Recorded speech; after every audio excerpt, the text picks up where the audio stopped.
Hey, Curtis, Hey, Oz. what movie do you have to wrap up the month with? To wrap up movies with musicians, we got a five-parter, my friend. Ooh. We've got The Maze Runner meets Crank Yankers, a lot of The Never-Ending Story, Mhm. a pinch of The Man Who Fell to Earth, and a big handful of Phantasm. Got it. This week, we're talking about Labyrinth.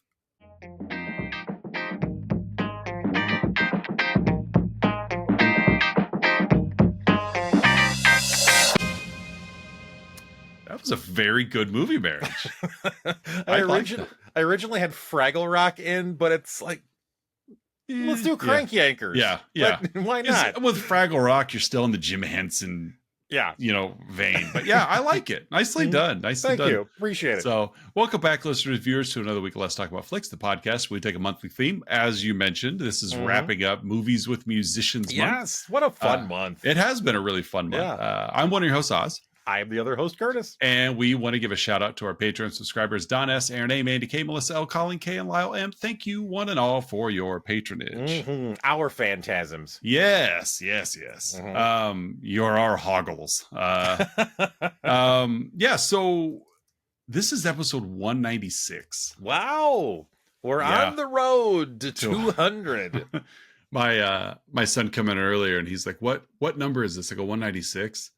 And he goes, you're almost at 200. I go, yeah, it's almost 4 years. In November will be 4 years. And he goes, it's been that long already? Yeah. I'm like, yep, it sure has. So Labyrinth, a movie that, like you mentioned last week, you've not watched beginning to end. Embarrassed to say that I've never had, up until about a week ago, I had never seen Labyrinth completely in one sitting. Yeah. Yeah. And in the meantime, I've had two. Right. But, you watched it a couple of times to make up for last time. But yeah, it's one of those. I don't know how I never watched it. I just didn't. Right. That's fair. But it's also one of those that I think it's always just kind of been there. Like this was a movie that it definitely earned its cult status over the years. Yes.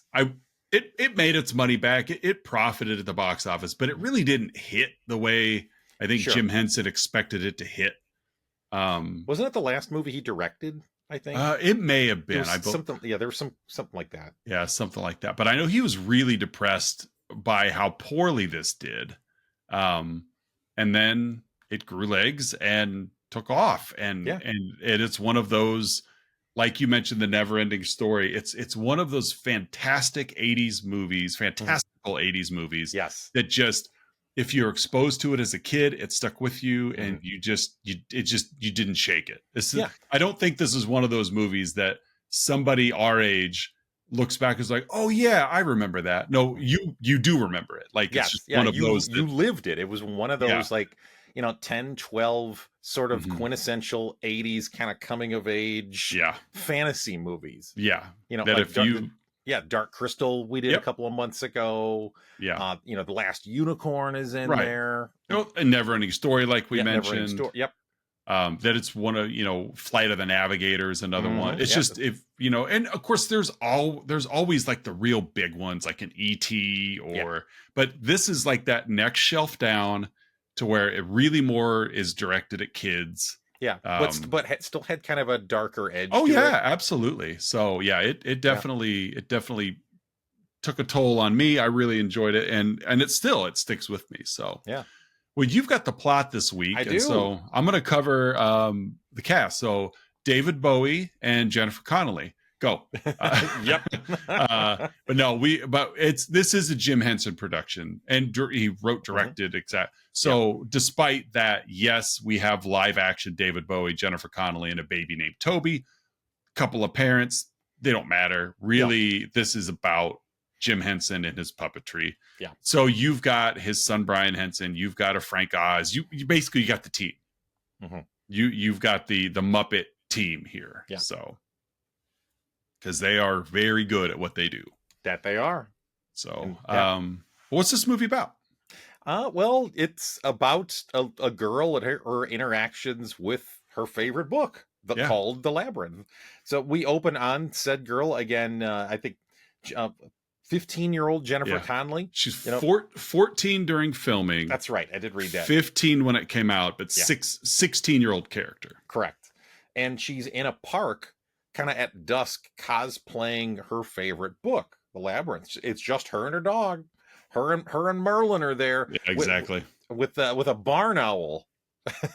which starts out a digital barn owl. I think we read the trivia as well. It was one of the first ever like CG anythings in a movie. It was like I know it was the first attempt of like CGI of a live creature, to where they wanted it to look like the creature. And some clever editing in there too. Mm-hmm.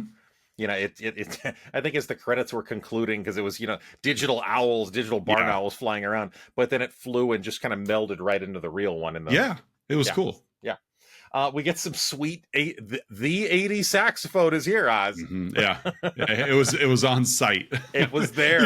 It's like the Oscar Mayer Wienermobile. There's one saxophone that just makes all of the film sets in the 80s. And so the 80s saxophone is there just wailing. Do you think the lead from that beach band and the Lost Boys plays that 80s saxophone? That's what I think. Every time I hear 80s saxophone, that's what I think of. It's that guy. Is super jacked 80s saxophone guy. Right. Just dressed the same way. Yeah, just sweaty and greasy. So greasy and oily. Shirtless. Yeah, just wailing on that saxophone. Just getting his arms and his shoulders into it. Offset. just a little hip wiggle in there. Right, yeah. You guys ready for me? Not yet. I think it's him. Yeah, it has to be. So the 80s saxophone is just wailing as she realizes, oh no, I'm supposed to be at home to babysit baby brother Toby. Little did we know the entire 80s Hollywood set schedule is just set around this guy's availability. Oh yeah, this movie was actually supposed to come out in 1982. Right, he was backed up. Yeah, he was. Yeah, he's just I'm not available. All right, well, move the schedule. I'll have to do something else. It's only so many hours in the day. Give me another ninja movie. There's no saxophone in a ninja movie. Ninjas and robots. Put this on hiatus until we get him. Come on, let's get him. We have to reshoot everything. Get an older actress. He's worth it. Just wait for him. So she rushes home in the rain with Merlin the dog. Stepmom greets her at the door. Talk about cross-country runner. The clock tower chimes at 7. She takes off running with Merlin. She gets home at 8 because her mom's like, you're an hour late. Every time they cut to her, she's running. She ran nonstop for an hour through town. There are no closer parks. She's an hour from home running a running hour from home. Yes. Yeah. So good for her. He's got just good lung capacity. Yeah. Just good stride, solid stride. Come on. The dog had to stop and take a break, but not Sarah. It was loose. That's right. Yeah. So stepmom greets her at the door, says, Merlin, you go in the garage. Yeah. But Sarah, you're late again. We never go out. We're going out. Yeah. And then she chastises Sarah. You never go on any dates, Sarah. I wish you would go on a date. Yeah. Girl your age should be, yeah. Careful what you wish for. Yeah. So, of course, Sarah goes to her room and pouts. It's a stereotypical kind of early teen tantrum. Very dramatic. Yeah. Which fits her cosplay. Clearly into drama. So she's not going to stop. Yeah. It's almost a back of the wrist to the forehead. Yeah. Oh, it just throws herself dramatically on the bed. Why does everybody hate me? Yeah. Woe is me. Yeah. She immediately realizes that her incredibly organized stuffy collection. Yeah. It's mounted on the wall. It's it's a handmade cabinet for all for her dozens of stuffies. Lancelot the teddy bear isn't there. They took Lancelot and put him in with baby brother Toby's crib. Right. Which that's the last straw for Sarah. Yeah. You better. Yeah. I got my own wishes. So she goes into the room and just starts yelling at the baby. So there's it's his fault. Yeah, it is. There's lightning cracking everywhere. And so Sarah starts making up this fantasy story kind of based on, the script from the Labyrinth, from the Right. book. And she makes up the story to the crying baby, pretending to free herself by casting Toby to the Goblin King, thereby turning Toby into a goblin. So basically, like, there's our exposition. There's our plot right there.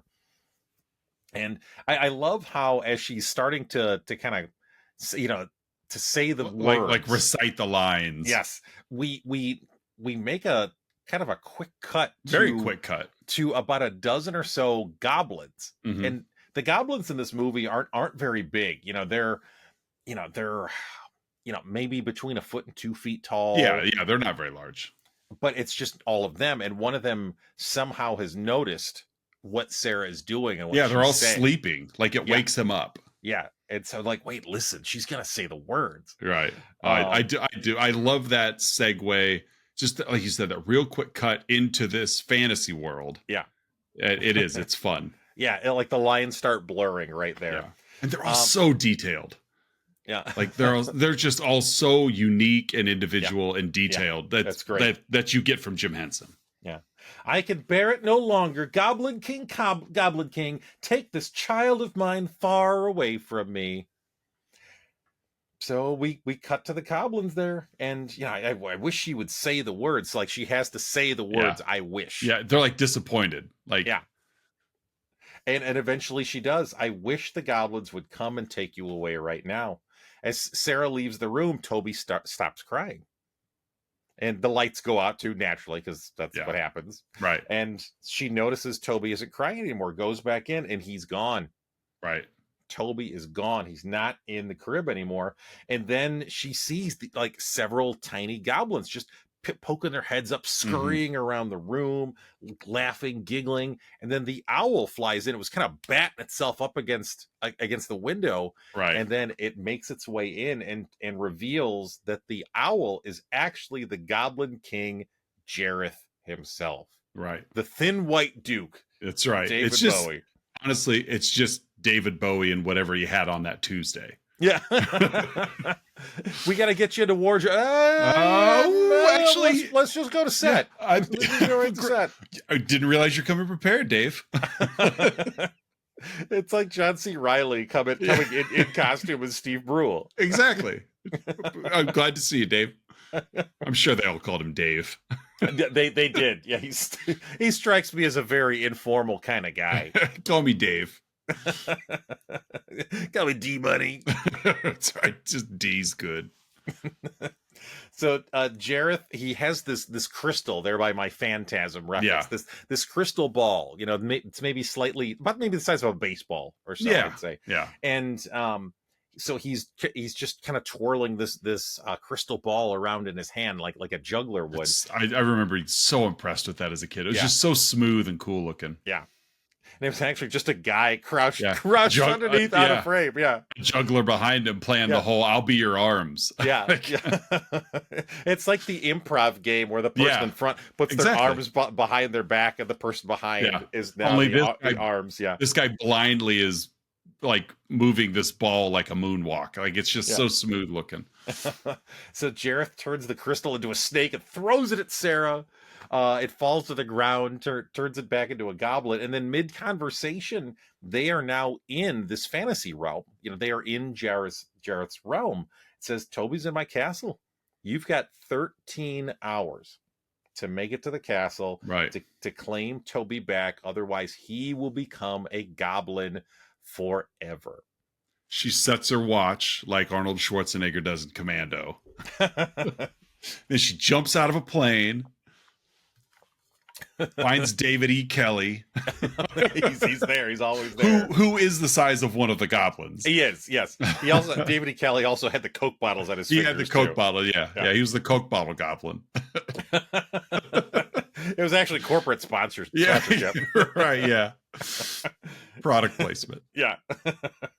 So she approaches the actual labyrinth itself, which is, you see the castle in the distance, but it's a good probably several miles away from her location. and you have to literally walk through this labyrinth to get there. And so as she approaches it, she she meets Hoggle, who's basically a dwarf. Yeah. And he's standing in front of a small pool just peeing. Yeah, as you do. That's he's just taking a moment to relieve himself. And then he picks up I'm pretty sure it was the model of Rick Martel's sprayer of arrogance. Arrogance. So it's like a pest control, like a hand pest control sprayer, which again I'm pretty sure had arrogance for the model Rick Martel. It was, Hoggle was the inspiration for the model Rick Martel. It was. So Sir Didymus was Tito Santana. Exactly. Yeah, Strike exactly. Force. I think that was the name. That was the name of their tag team, Strike Force. And so Hoggle picks this up, and he's spraying fairies. They're small fairies, a couple inches tall, just flying around, and he's spraying them like they're insects. Yeah. And of course Sarah is like, why would you do that to fairies? They're fairies. And she picks one up that he had sprayed, and it bites her on the finger and flies off. And he's like, that's why. Because they're terrible. Which tells you pretty early on that this place is not what it seems to be. Yeah. Yeah. And so she asks Hoggle, can you help me get into the labyrinth? So he lets her in and tells her like this place isn't what it seems to be, and he leaves as she struggles to kind of make sense of things. She comes across a friendly worm. Very cute little worm. Very cute little worm. Come in and meet the missus. Yeah, cute little voice.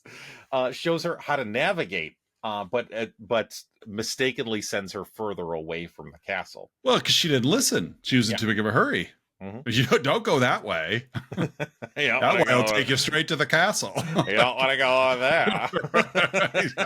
Up in here we bury our own. Labyrinth sour. Don't go that way. Take you to the Micmac burial ground. Mac burial ground. That's the name of the burial ground. I know it is. Don't go that way. I don't go there. So Sarah hears Toby crying out from the distance. She even though he's miles away, she can still hear him. Cut to the goblin. That would have been my cue to just go home. Yeah. Like if I can hear my baby brother crying from miles away, I'm good. Let him have him. And so, we cut back to Jareth and the goblins with Toby in the castle, and we get, I think, probably one of the more well-known scenes in this movie where, because it's David Bowie in the mid-'80s, and so, he breaks into song, and he sings, was it Magic Dance? Yeah. As, a fun song. Yeah. As he's singing and dancing with the goblins. At one point, literally tosses the baby into the air. Yeah, and walks away. So Goblin catches it. Yes, it's obviously a doll, like very clearly a doll, but still. My first time watching it, like he throws it, it's clearly a doll, but the second time he throws it up and then he walks away. Yeah. And of course, like the dad instinct in me is like, ah! Well, and you figure, in the 80s on home video, it looked legit. That's one we've talked before of the downsides of high defing everything is it really shows the warts, but it's still fun. Because again, we're talking about, goblin puppets, so there's a fake baby, whatever. I want authentic baby tossing. This isn't like that Bradley Cooper movie where he's got that fake baby in his arms. Where he's like that soldier or whatever. Yeah. And so there's several sequences of Sarah running into characters. Very briefly, the worm was one example. She runs into a couple other characters. Like there's two of them, and there's two doors, and one of the characters only tells the truth, the only one only lies, and so she has to make sense of which way to go. She falls into a pit of helping hands. Yeah. Oh, I do that part. I remember that creeping me out as a kid. Yeah. So she literally falls into this pit, but as she's falling, her descent is slowed by these hundreds of literal hands that just come out of the walls and just, slow her and eventually grab onto her. And then work together to make faces to speak to her. Yeah. Yeah. Pretty cool. She ends up in the oubliette, Yeah, oubliette. Oubli, I don't know, which is basically, just a prison, an underground prison, and Hoggle is there again. So it's interesting how Hoggle keeps disappearing and reappearing here. Right. Faces in the walls tell them, turn back, you're going the wrong way. Jareth then appears, and he summons the cleaner to come after them, which is like a big drill. It reminded me of that scene in Total Recall. Oh yeah, where it's the two of them and the cabbie who was actually working for the bad guys gets to the big drill. Yeah, I gotcha. And then as this drill goes by, it's just like a couple of little monster things, like on riding bicycles. a bike. Yeah, like that's just their job. Yeah. But Sarah has started to figure out at this point that this place isn't quite what I expected it. So she's not she's wising up to expect the unexpected, but also in a sense of she's still not quite figuring it out, other than just I figured out that this place isn't all the hopes and dreams I thought it would be. Yeah. They make their way back to the surface. Hoggle is frightened by a loud scream coming from close by. Sarah calls him a coward, but he still runs off. It turns out the scream is from this giant troll named Ludo. Very reminiscent of like the creatures from Where the Wild Things Are. Yes. Yeah. The more I came to like Maurice Sendak's Where the Wild Things Are. Yeah. Which was one of the books that was on her shelf at home. Yep, exactly. Yeah. And so eventually, Ludo has been captured.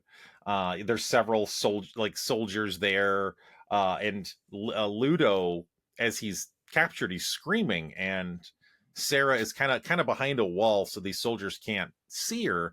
But these rocks literally keep, like softball-sized rocks, just roll up to her feet. And so she picks it up and she throws them at the helmets of the soldiers, eventually drives them off. She's a great athlete, because we've already established her cross-country acumen, and now she's just a dead shot with pitching. Like, if only coach would have put her in, they would have gone to state. That's true, yeah, exactly. She would have competed with Dan and Dave. Dan and Dave.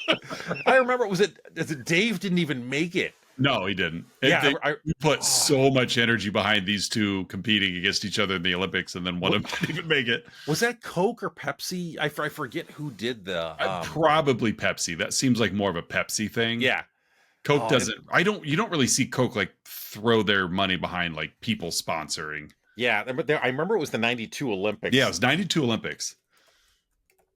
I'm googling Dan and Dave sponsorship. Reebok. It was Reebok. Oh, okay. Yeah. Okay. I guess that makes sense with the Olympics and everything. Yeah. But the Dave didn't even make it. But Sarah would have. Yeah, Sarah. She's clearly a decathlete. That's Sarah. Yeah, well, she's got whatever the categories were. She can run and she can throw. Yeah. Javelin, rock, doesn't matter. Yeah. Steeplechase. Yeah, she's got it. She's got it. So she ends up freeing Ludo. The soldiers run off. They encounter like talking door knockers. Again, there's another bit with them, and she eventually picks one and goes through the door. Sarah panics after Ludo disappears while they're walking through an enchanted forest. So at one moment she's talking to him, and you see from behind he ends up kind of falling through something, and then he's just not there. She calls out for Hoggle, whom Jareth is confronting. So Hoggle is just creeping around. Yeah. He's doing a lot of lurking, a la last week's movie, Runaway, featuring Gene Simmons and his patented lurking method of acting. Well, I think that character, the Dr. Luther character, inspired Hoggle, who inspired the model Rick Martel. Yes, there's a linear path from Runaway to Labyrinth to the model Rick Martel. There is. Yeah.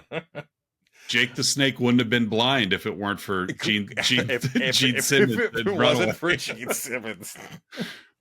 So Jareth in this confrontation, like Jareth is confronting Hoggle, like, you know, he's telling him, you were supposed to lead her back to the beginning. Right. And Hoggle's just like, oh, I got it. Basically, Yeah. you know, like, I got it, boss. I got it, boss. Yeah. Don't you worry, boss. I got it. I got it. I got her numbers, boss. It should be sleeping with the fishes, see? And so Jareth gives, I almost put Snow White into the movie Marriage. That would have been a good one. Gives Hoggle a peach to eventually give to Sarah. So she's just plowing forward, and she doesn't have any other choice at this point, even though, you know, Ludo's gone and Hoggle's there, and then he's not. The Fire Gang show up. Yeah. Another very memorable part of this movie. Yeah. So the Fire Gang is a half a dozen small creatures, maybe about 3 feet tall. You know, a little more kind of Muppet-esque. You know, they're very animal. You beat me to it. You know, they're built like animal, kind of like the narrow trunk, the narrow arms and legs, and the big heads with kind of, you know, like red and orange hues. Yeah, like Dr. Teeth was missing, but the rest of them are. Yeah, but yeah, just a lot of animal. Yeah, and so they sing a song. They can detach their own body parts and throw them around. I love the one who pokes his own eyes out. Yeah, and then it has them on his fingers. Yeah, that's cool. And he throws them into the air and it pops them back in. I like the one too where he's stomping his foot and then his leg just stomps away. Yeah, because it detaches. But yeah, they all think because we can detach our body parts, you can too. Yeah. And to kind of slow them down, she's literally picking their heads up off their torsos and throwing them. Which, combined with, you know, so they're upset now, combined with what you just said. And so they start chasing her, and she ends up running into a wall, but Hoggle is at the top, throws a rope, pulls her up. So once they get up top, Sarah and Hoggle fall through a trapdoor of their own, and they almost fall into the dreaded bog of eternal stench. Yes, which is kind of where my like never-ending story started coming in because of the was it the swamp of sadness? Is that what it's called? Yeah, something like that. Yeah, and so I was gonna say, they fell in this hole because Jareth had told Hoggle, you know, she better not kiss you. If she kisses you, you're going to spend forever in the bog of eternal stench. Yeah. So when he saves her at the wall, she's so thankful for it because, again, she's running for her life from the Fire Gang. Yeah. That she's like, oh, Hoggle, you know, and gives him a kiss on the cheek, and then immediately they trapdoor into the bog. Yeah. So that's why they're there. So and if you accidentally fall into or step into the bog of eternal stench, it's a very literal name. Yeah, even a toe. You will eternally smell. Yeah. Yep. Right. So, and the bog of eternal stench literally emits like burping and farting sounds. It's funny. It's like the campfire scene from Blazing Saddles. Oh yeah, only that is just an environmental phenomenon in the Jim Henson universe. And it even kind of looks like poop too. Like it's very sludgy. Yeah, it's very gross green, looking. And it's really gross.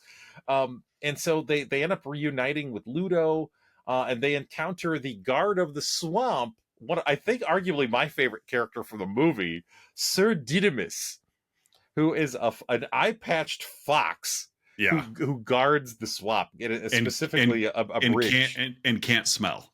Yeah. So, you know, they Didymus and Ludo have a little scuffle, but Sarah nearly falls into the bog after she's crossing over a bridge. Didymus is like, that bridge has been there for 1,000 years, and of course Sarah crosses it and almost falls in. And so, you know, she's hanging from a tree branch, but she remembers those rocks from earlier that rolled to her when Ludo was crying out. And so Ludo does the same thing. He starts crying out again, which summons a rock bridge. So these giant rocks just literally emerge up out of the swamp. And they are able to successfully get across without eternally smelling. Yes, thankfully. Yes. After they make it across, Didymus decides to go with them on the quest, and he rides his steed named Ambrosius, which is literally the same dog as Merlin. It's Merlin just in this fantasy realm. After complaining of hunger, Hoggle gives Sarah the peach to kind of just to help her out, and of course she immediately starts to become disoriented and forgets the quest. We then cut to this like Eyes Wide Shut-esque dream sequence. Yes. Of Sarah dreaming of Jareth at this very fancy masquerade ball. Another David Bowie song is playing as the world falls down, as he's in this kind of fantasy dreamlike realm, is trying to seduce Sarah, but she eventually breaks the illusion and escapes. Yeah. However, as she comes to, she lands on a character called the Old Junk Lady, who basically, I get another just kind of quick sequence, about 3 minutes or so, tries to hypnotize Sarah by like pretending to take her home to her bedroom. But and hoping that Sarah will just completely forget everything. Right. But of course, it's a movie, and Sarah remembers that she's trying to save Toby, escapes, and reunites with Ludo, Sir Didymus, and Ambrosius. I think Ambrosius was also in okay, what was the girl group for Purple Rain? Something 6. Yeah, it was Apollonia 6. Yes, Apollonia 6. Yeah, I think Ambrosius was also in there too. It's a good salad too, I believe. It is, yes. Oh, that's ambrosia. Ambrosia. The dog made it though. Yes. It's a very well-schooled dog. So we're into Act 3, Oz. We're reaching the climax of the movie. They reach the castle's gate. They're attacked by this giant robot creature who swings a big axe at them. Hoggle, though, leaps down on top of this giant robot, probably about 20 feet tall. It's he's big, kind of like Sentinel-esque from like the X-Men. Right. It peels the lid off. There's just a goblin driving it, kind of like Dr. Wily in like Sonic the Hedgehog. Exactly, yeah. Or no, and I just got mixed up. Dr. Wily from Mega Man. Or I forget the Dr. Robotnik. Yes, thank you, Robotnik from Sonic the Hedgehog. Basically the same character. Yeah, it is. Yeah, one's Sega, one's Nintendo, whatever. Yeah. So Hoggle admits to Sarah I gave you the peach. Jareth made me do it. I could have said no, but I didn't. But Sarah and the other party members forgive him and accept him back in. Jareth now realizes they're right outside the castle. Yeah. So he panics. He sends out the guard. There's a scuffle. Didymus and Ambrosius joust a goblin. Sarah prompts. They kind of get trapped in a structure, and Sarah prompts Ludo to summon the rocks, which he's summoning these boulder-sized rocks at this point. So they're driving off the goblins. They make it to the castle, and Sarah, for some reason, tells the party, well, from here forward, I got to do this by myself. Yeah. Didymus is like, really? I know. Like that. And she literally says, like, well, this is how it works, right? You just, I don't know if it has to be that way. But... Right. Like, I don't think there's a rule book for this. So she goes off by herself. Jareth sings Within You, as he encounters Sarah in an MC Escher's Relativity painting. Really cool. Like, this whole scene here is really cool. It is very cool. So it's, like staircases to nowhere and, disorienting and playing with physics. Yeah. Well, and it really has like an 80s music video feel to it. Yeah. Mm-hmm. Of just, kind of like a Peter Gabriel type, just kind of. That's a good comp. Yeah. It's kind of weird, but you still kind of get what's going on. Yeah. And so, it's like Toby's crawling sideways as Jareth is standing upside down. And it's just very cool visually sequence. And so Jareth offers Sarah, your dreams, but, you can have everything you want as long as you let me rule you. And she ends up reciting the final lines of her favorite book, The Labyrinth, which she forgot at the beginning of the movie. She couldn't remember the last line to it, but she remembers it here. You have no power over me. Yeah. So returns Sarah and Toby to the real world. She finds Toby asleep in the crib. You're about to say something, Oz? I was just like, it was like almost just like the end of like Nightmare on Elm Street, where she faces Freddy and was like, I thought about Nightmare. You've got no power over me. Yeah. Nightmare crossed my mind too for the movie Marriage. Just for this scene alone, really. Yeah. I mean, just the you can't have this. So Sarah formally gives Toby Lancelot the teddy bear that she was so upset about at the beginning. In her back in her room, she's looking in her mirror, kind of reflecting, I guess literally and figuratively reflecting on just kind of what's transpired. And she's kind of starts saying goodbye to her friends, and she sees these images of them behind her. The next thing you know, they're all there. Yeah. And they have kind of a big party. The barn owl, we see it outside and it flies away. And that, our loyal listeners and viewers, is 1986's Labyrinth. Any final thoughts about this movie before we go on with the bits? Yeah, it's just it was such a linchpin of for me growing up. Of I've shared it with my children. They enjoy it. Obviously not on repeat the way that I probably did, but it's just one of those that it just works. Like we don't have a Jim Henson anymore. Mm-hmm. And it really shows, because this movie is so much more than just marionettes and puppets on sticks. Yeah. Like it's a complete world built. Yeah. And maneuvered within, and kudos to keeping the human cast to a minimum to really let your puppet shine. Yeah. And honestly, Bowie and Connolly did a great job acting with, to really help blur those lines between, what are we really watching? Yeah. And I just love this movie. Mm-hmm. Yeah. So, hey, folks, every week, Oz and I give our own unique rating to the film we yap about. Again, in this case, 1986's Labyrinth. Oz, how would you rate this flick? I'm going to give this 13 sleepy peaches. 13 sleepy peaches. Yep. Mm-hmm. What are you giving it? I'm going to give it 68 farting swamps. Okay. See if what I can find easier. Yes. 68 farting swamps, as you look for an image that best represents that. Marsh gas. I typed in farting swamps, and it just gave me a bunch of images of marsh gas. So that works. One and the same. Yep. Hey, folks, every week, Oz and I scour the interwebs searching for unprofessional reviews that tickle our funny bones, and we hope they tickle yours as well in this week's edition of Outside Insight. Oz, my friend, what is your Outside Insight?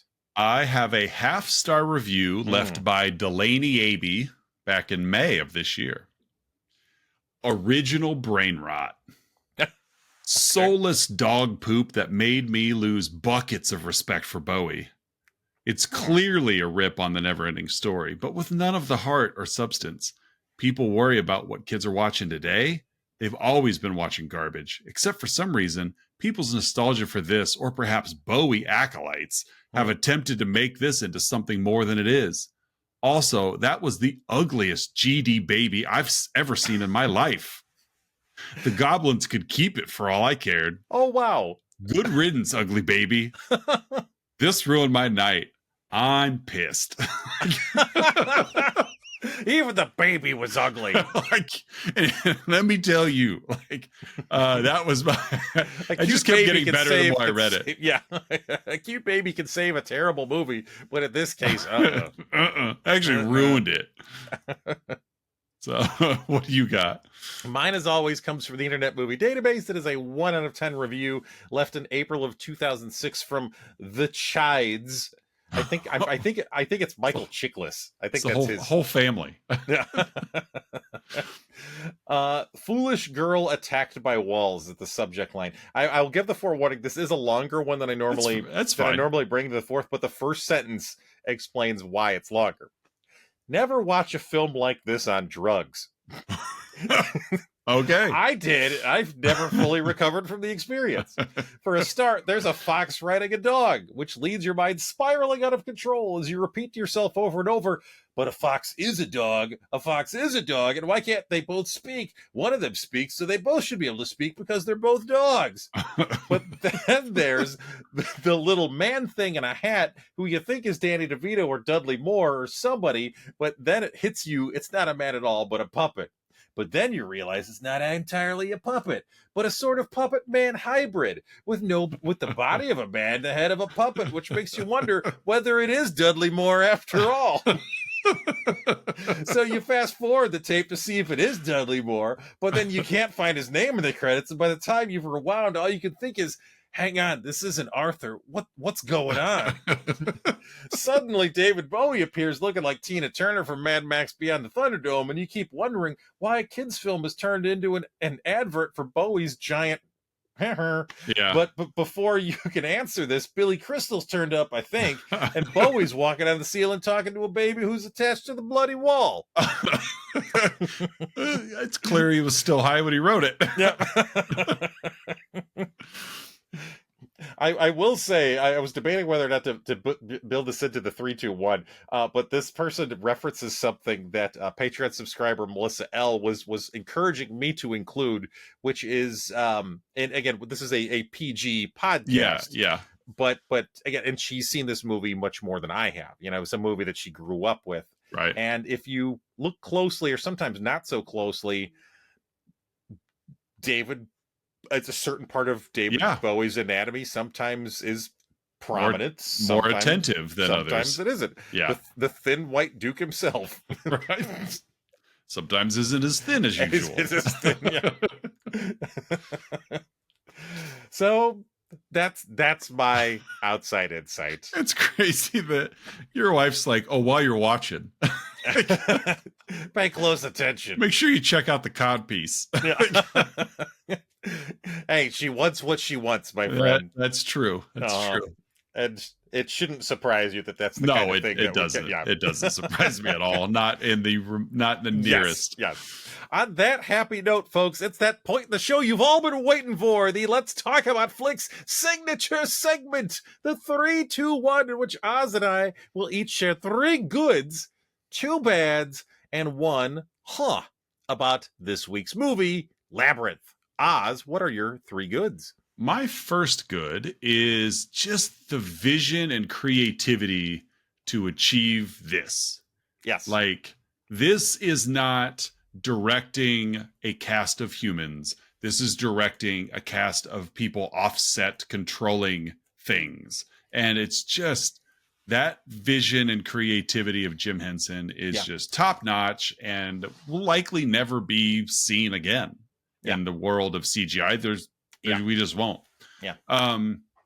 My second good is the theme of responsibility.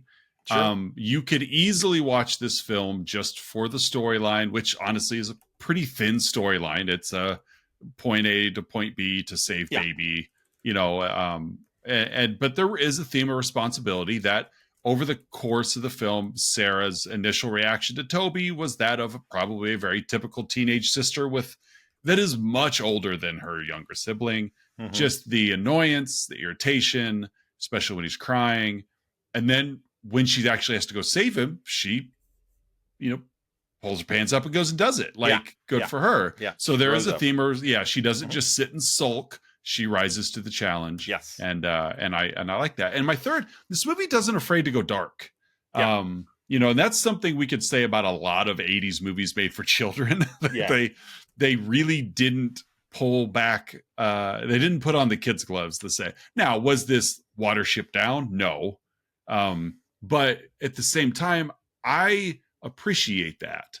Growing up through an era where they made programming for kids, but they understood that kids have emotions, and that by not being afraid to show heartache, to show fear, was it helped our generation develop how to respond to those situations. And resiliency. And those are things that just, they don't happen today. They haven't happened for a long time. I'm not saying that there's necessarily any research to put your finger on the correlation between the two, but I appreciate. I think it's causal. Yeah, I do appreciate whether it's twisted or not. I do appreciate at least the respect of younger viewers having a full gallery of emotions to tie into. Yeah, not everything's happy, colorful music. Yeah, not dumbing it down, not being again, as you said, not being afraid of darker themes, not being afraid to challenge the viewer to think. Mm-hmm. Mm-hmm. And so that's my third good, is I really appreciated that this film wasn't afraid to go dark. Yeah. What do you got? Let's see. My first good, the juggling of the crystal ball. We mentioned it Yeah, earlier, but yeah. just such a fun bit, and it's so simple. Like there was no effects to it. It Do was it. just they shot Show us. Bowie Do it. from the If it's from that like, simple, do it. yeah. Show They me. oh, they actually show you? Yeah, like Let- it's so simple. Just yeah. show me then. Let me get Patreon subscriber Melissa Ellen here to put her arms underneath mine. Because she knows how to do it. She can do it, yeah. She's seen the movie more than you. She knows how. She's seen it enough. She just intuitively picked up on it. She's Right. an intuitive savant Yeah, when it comes to ball juggling. it's true. That's why she loves the David Bowie part so much.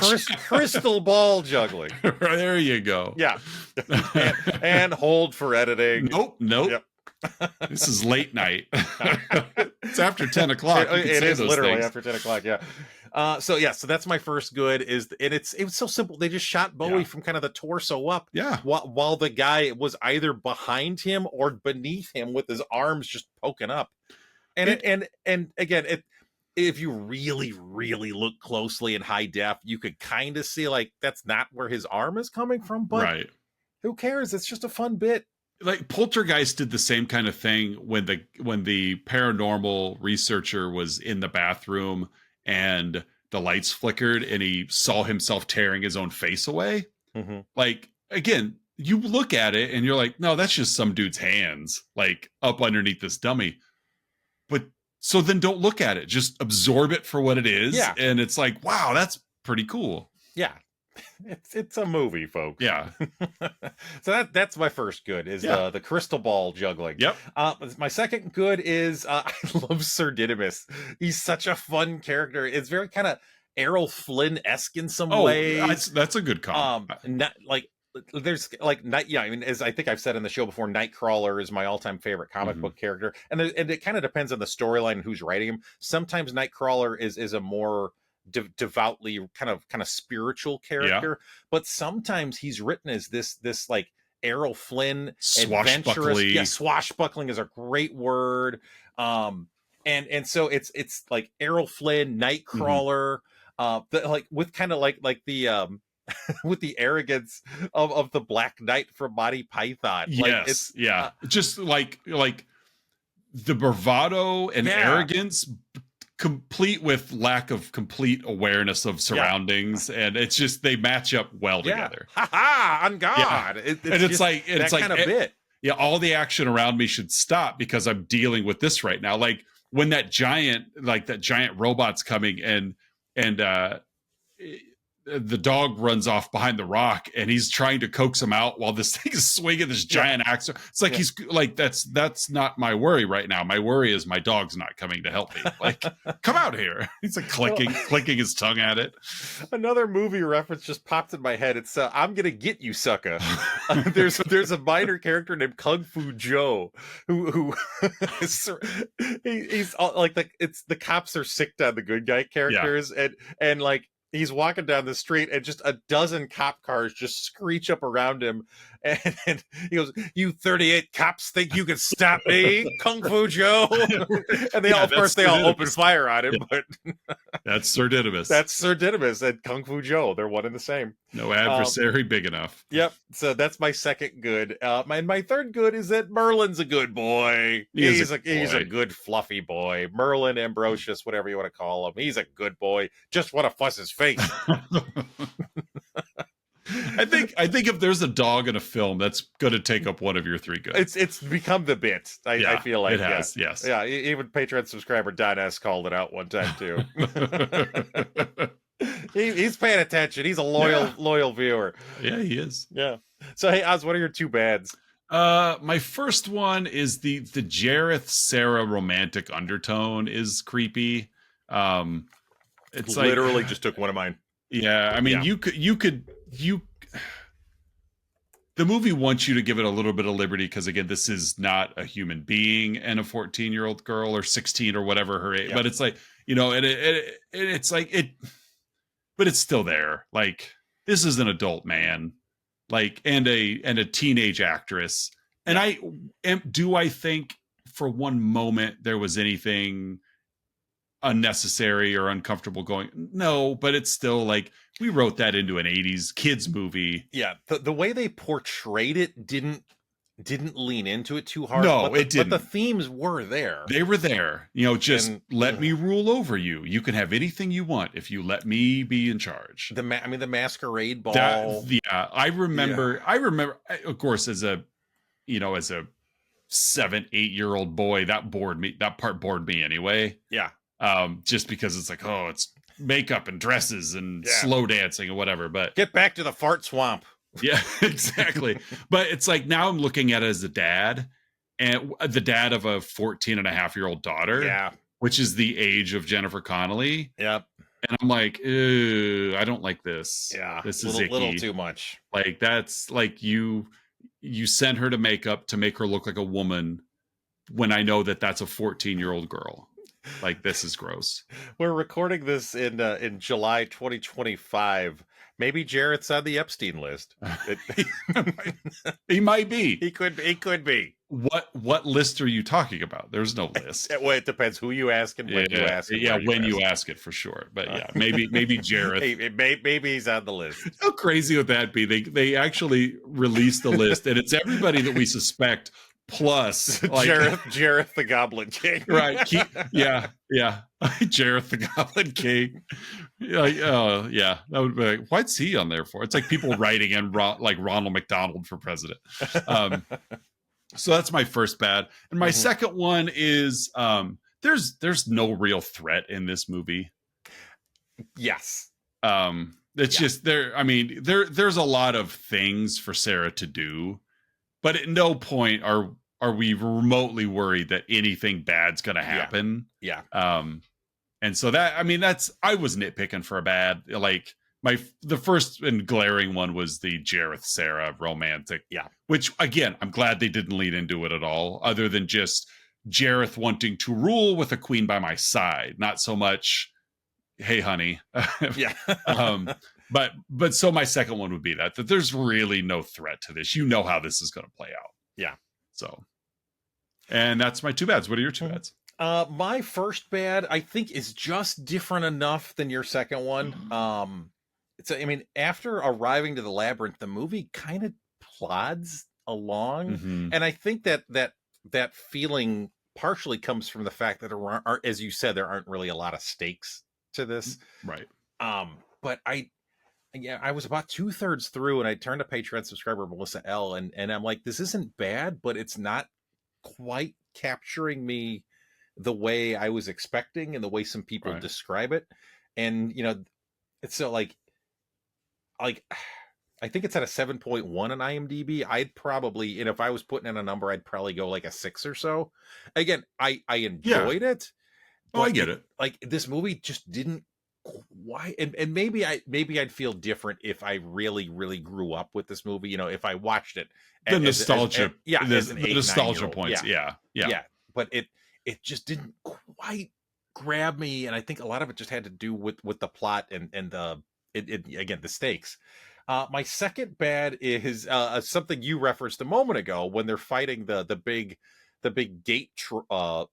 Right. Yeah, the big golem or whatever. Yeah, the big sentinel.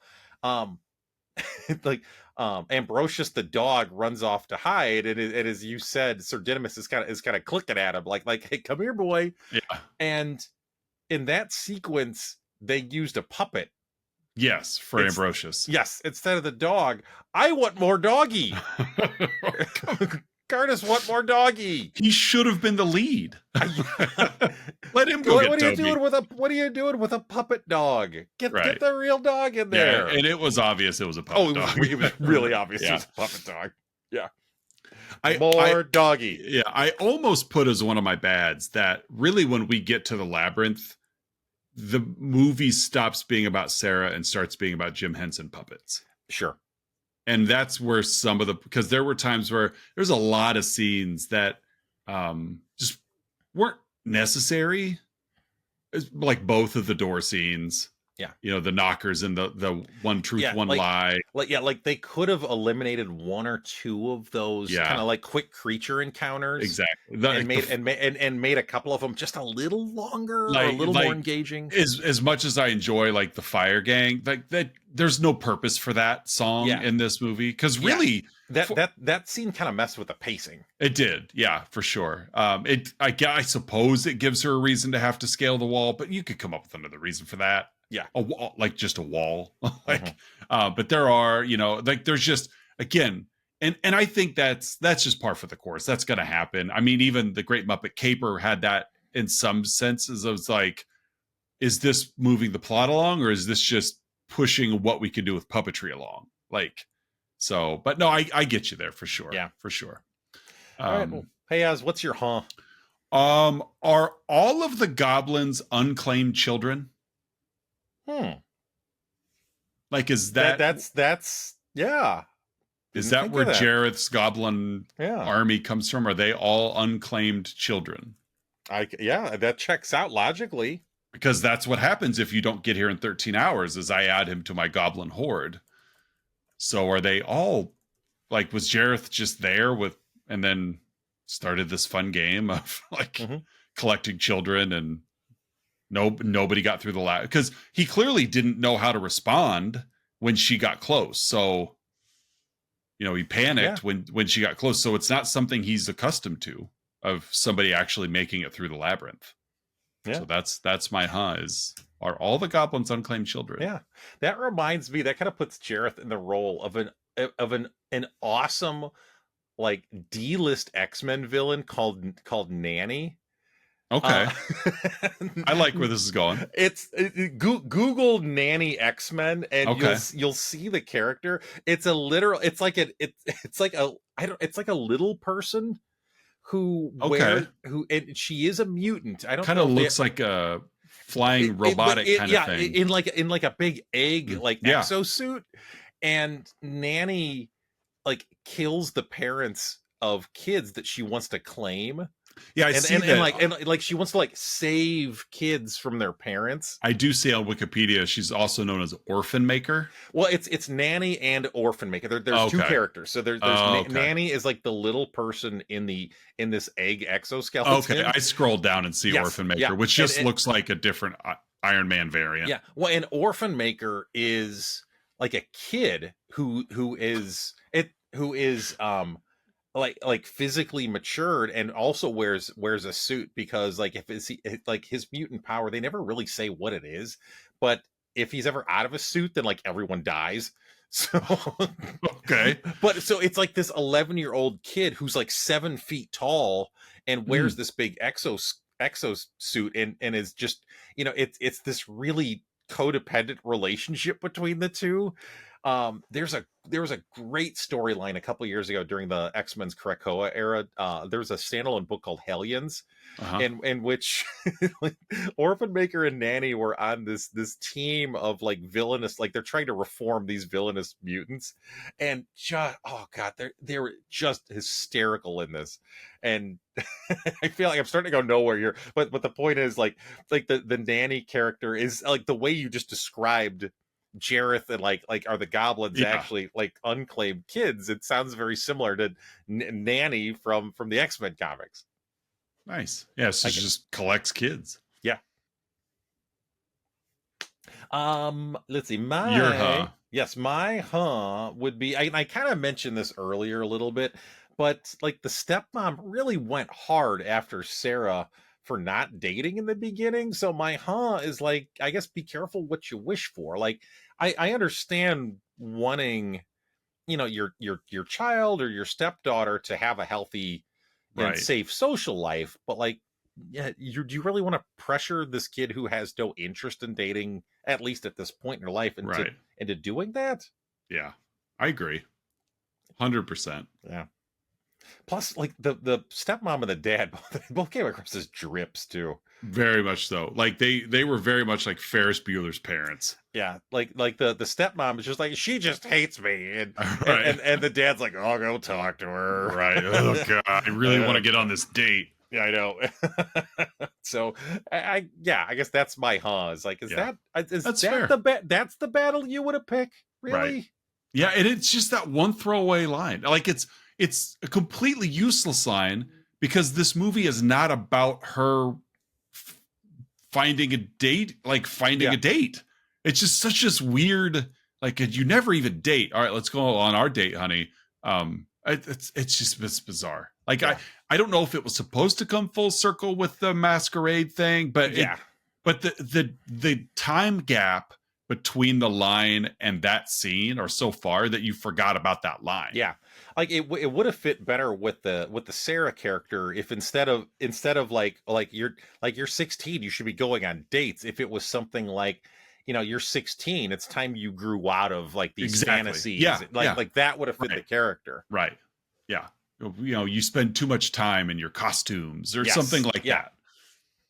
Yeah. Yeah. So that's my and that wraps 1986's Labyrinth. That also wraps our 5-week movies with musicians Yes, month. it does. It was a fun month. It was a fun month. Honestly, no real stinkers. I didn't find any. At least when it comes to talking about them. Like some of these movies are better than others, but yeah, I had a fun time. I have to say, I think Runaway was again, not the best movie we watched, but the most fun movie we watched. Yeah, I agree. Like like where we talked, Labyrinth had a little bit had some spots with some plotting and the pacing. Like Runaway did not. Like that movie lived up to its name. Yeah, and we started with Kiss Meets the Phantom of the Park, which was way better than I thought it would be. Like, good, no. Tongue in cheek, no, sure. Just fun, just bad fun. movie. Just a fun, bad, bad movie. I started watching Legend of Boggy Creek 2 last night. The MST3K version. Oh, I love it. With Charles B. Pierce doing everything. So, yeah. I'm like, how about halfway through? I'm like, this movie's terrible, and this is the exact way you should watch it. It is, yes. MST3K with Mike and the Bots. So August. Yes, or we're changing months. August 2025, and it's interesting that this particular theme kind of aligns with what happens in August. Yeah, as we turn the page on summer, as we transition back to education, back to school. Kids are wrapping things up, vacations are wrapping up, and some of us go back to work sooner than later. Yeah. And so we are going to spend August of 2025 talking about movies with an educational setting. Yeah. Education movies, as we've kind of dubbed the month. But all of these movies take place in a school of sorts. Yes. Whether it be high school, college, it doesn't matter. But, we actually do a couple of both. But yeah, these take place in an educational setting, which, if you're paying attention, Hollywood has no shortage of movies set in educational settings. Yes. But we... And what Hollywood thinks education settings are. Yeah, exactly.